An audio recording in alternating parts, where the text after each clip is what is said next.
monument Québec, printemps 1918, érigé au coin des rues Bagotte, Saint-Joseph et Saint-Vallier, sur les lieux de la tuerie, rappelle le caractère dramatique des événements survenus il y a un peu plus de 100 ans. Il a été créé par l'artiste québécoise Aline Martineau, fabriqué par la firme de l'île Monument et inauguré le 4 septembre 1998. Au printemps 1918, les tensions sont fortes au Québec et plus particulièrement à Québec. La Première Guerre mondiale fait rage, les besoins en soldats s'accroissent dramatiquement avec les pertes au front et le retrait en mars 1918 des Russes aux prises avec les conséquences de la Révolution d'octobre de 1917. Le Canada, entré en guerre automatiquement derrière la Grande-Bretagne en août 1914, a d'abord eu recours au volontariat, mais cela ne suffit plus. Malgré des promesses contraires, le gouvernement fédéral passe la loi du service militaire en juillet 1917, obligeant tous les hommes âgés de 20 à 35 ans, célibataires ou sans enfants, à s'enregistrer auprès des autorités. Bien que les résultats de l'élection fédérale de décembre 1917 aient clairement démontré l'opposition des Québécois à la conscription, ils donnent cependant la légitimité au gouvernement fédéral de l'imposer.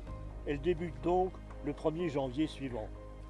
Les comportements inacceptables des spotters, ces individus chargés de retrouver les conscrits récalcitrants, suscitent une vague de manifestations majeures à partir du 28 mars 1918. Durant les 5 jours qui suivent, des milliers de manifestants prennent d'assaut la rue, déclenchant ce qu'on appelle les émeutes de Québec de 1918. Les actes de vandalisme et les échanges verbaux avec les militaires et les forces policières ne font qu'exacerber les tensions. Les efforts d'apaisement des autorités locales et de certains leaders canadiens français se butent à la volonté d'Ottawa. Le gouvernement fédéral craint que les émeutes dégénèrent en insurrection générale et il s'obstine à utiliser la force pour briser le mouvement. Sous le commandement du major général François-Louis Lessard, le plus haut gradé francophone des forces fédérales, la cavalerie et l'infanterie en provenance de l'Ontario et du Manitoba quadrillent les rues de la Basse-Ville le soir du lundi 1er avril 1918. Un peloton se tient à l'embranchement des rues Saint-Joseph, Bagotte et Saint-Vallier. Après une brève sommation en anglais, les soldats tirent sur la foule avec une mitrailleuse. Atteints par des balles explosives, Édouard Tremblay, Georges Demeule, Honoré Bergeron et Alexandre Brussière succombent.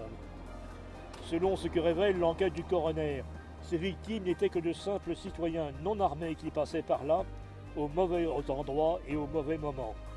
À titre d'exemple, Honoré Bergeron, un menuisier de 49 ans habitant le quartier de Saint-Sauveur et père de 6 enfants âgés de 10 mois à 19 ans, sort tout simplement pour aller chercher ses enfants. Il est alors frappé dans le dos à la hauteur du cœur, par une balle explosive. Il ne reviendra pas chez lui. Des dizaines de personnes sont également blessées. Le maintien de l'ordre par les 2000 militaires envoyés à Québec s'applique ensuite avec toute sa sévérité. Les soldats ont l'ordre de tirer pour tuer, shoot to kill. Des arrestations ont lieu. Le 4 avril, le gouvernement Borden applique la loi martiale à Québec et suspend l'habeas corpus. Une présence militaire massive se fait ensuite sentir pendant de longs mois. À ce jour, il semble que le gouvernement canadien s'est toujours refusé à indemniser les familles des victimes et de s'excuser pour ces tragédies. Je me souviens, disons-nous. Oui, nous nous souvenons et nous nous souviendrons. Je vous propose une minute de silence à la mémoire de ces 4 victimes. Et après, nous déposons une gerbe devant la statue, devant le monument.